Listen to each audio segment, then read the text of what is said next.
کیا آپ نے کبھی سوچا ہے کہ ہمارے فیصلے کبھی کبھی کیوں غلط ہو جاتے ہیں؟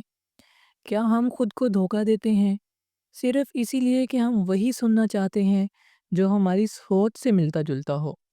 آج کی کہانی میں ہم ایک ایسے لڑکے احمد کے بارے میں جانیں گے جس نے ایک بڑا فیصلہ کیا، لیکن پھر اسے احساس ہوا کہ وہ اپنے ہی دماغ کے ہاتھوں کھیل گیا۔ احمد ایک عام سا لڑکا تھا جو لاہور کے ایک مصروف محلے میں رہتا تھا۔ وہ حال ہی میں یونیورسٹی سے فارغ ہوا تھا اور اب اس کے سامنے زندگی کا سب سے بڑا سوال تھا، اب آگے کیا کروں؟ ایک دن اسے دو نوکریوں کی پیشکش ہوئی۔ پہلی ایک بڑی مشہور کمپنی سے تھی، تنخواہ شاندار، نام بڑا، لیکن کام کے اوقات لمبے اور دباؤ بھرے۔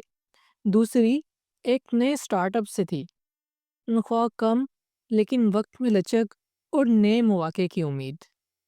احمد کے دل میں ایک بات گھر کر گئی تھی، بڑی کمپنیاں ہی کامیابی کی ضمانت ہوتی ہیں۔ اس نے سوچا کہ اگر وہ بڑی کمپنی میں چلا گیا تو سب اس کی تعریف کریں گے اور اس کا مستقبل سنور جائے گا۔ لیکن کیا واقعی یہ فیصلہ اتنا آسان تھا؟ احمد نے اپنے دوستوں سے اس بارے میں بات کی۔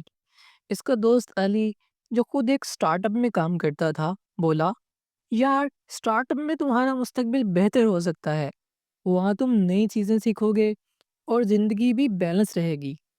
لیکن احمد نے ہنس کر کہا، نہیں یار، بڑی کمپنی کا نام ہی سب کچھ ہے، تم سٹارٹ اپ والوں کو کیا پتا۔ اس کی بہن نے بھی کہا، احمد سوچ لو، زیادہ کام تمہیں تھکا نہ دے۔ لیکن احمد نے اس کی بات کو بھی نظر انداز کر دیا۔ اس کے دماغ میں بس ایک ہی بات گونج رہی تھی، بڑی کمپنی میرا خواب ہے اور میں اسے چھوڑ نہیں سکتا۔ وہ صرف وہی سن رہا تھا جو اس کی پہلی سے بنی ہوئی سوچ سے ملتا تھا، اور یوں اس نے بڑی کمپنی کی نوکری قبول کر لی۔ شروع میں تو سب کچھ اچھا لگا۔ احمد اپنی نئے دفتر میں پہنچا، جہاں چمکتی ہوئی عمارت اور مصروف ماحول نے اسے بہت متاثر کیا۔ لیکن جلد ہی حقیقت سامنے آ گئی۔ صبح سے رات تک میٹنگز، ڈیڈ لائنز اور اس کے باس کا دباؤ۔ احمد کی زندگی بدل گئی۔ وہ رات کو گھر آتا، سر پکڑ کر بیٹھ جاتا اور سوچتا، یہ میں نے کیا کر لیا۔ ایک دن وہ اتنا تھک گیا کہ دفتر میں ہی اس کی طبیعت خراب ہو گئی۔ اسے اسپتال جانا پڑا۔ وہاں لیٹے ہوئے اسے اپنے دوستوں اور بہن کی باتیں یاد آئیں جو اس نے نظر انداز کر دی تھی۔ اس کے دل میں ایک سوال اٹھا، کیا میں نے واقعی درست فیصلہ کیا تھا یا میں نے خود کو بیوقوف بنایا؟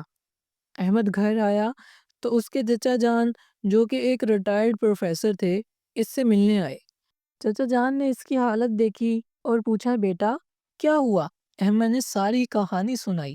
چچا جان مسکرائے اور بولے، بیٹا یہ جو تم نے کیا اسے نفسیات میں کنفرمیشن بیاس کہتے ہیں، یعنی تم نے صرف وہی سنا جو تمہاری سوچ سے ملتا تھا اور باقی سب کو رد کر دیا۔ احمد حیران ہوا۔ چچا جان نے سمجھایا، ہمارا دماغ بعض اوقات ہمیں دھوکہ دیتا ہے، وہ صرف وہی معلومات مانتا ہے جو ہمارے خیالات کی تصدیق کرتی ہیں، چاہے وہ غلط ہی کیوں نہ ہو۔ تم نے سٹارٹ اپ کے فوائد کو اس لیے نہیں دیکھا کیونکہ تمہارا دماغ بڑی کمپنی کے پیچھے پڑ گیا تھا۔ اس دن کے بعد احمد نے فیصلہ کیا کہ وہ آئندہ اپنے فیصلوں میں زیادہ سوچ بچار کرے گا۔ اس نے اپنی نوکری چھوڑ دی اور ایک نئی شروعات کی۔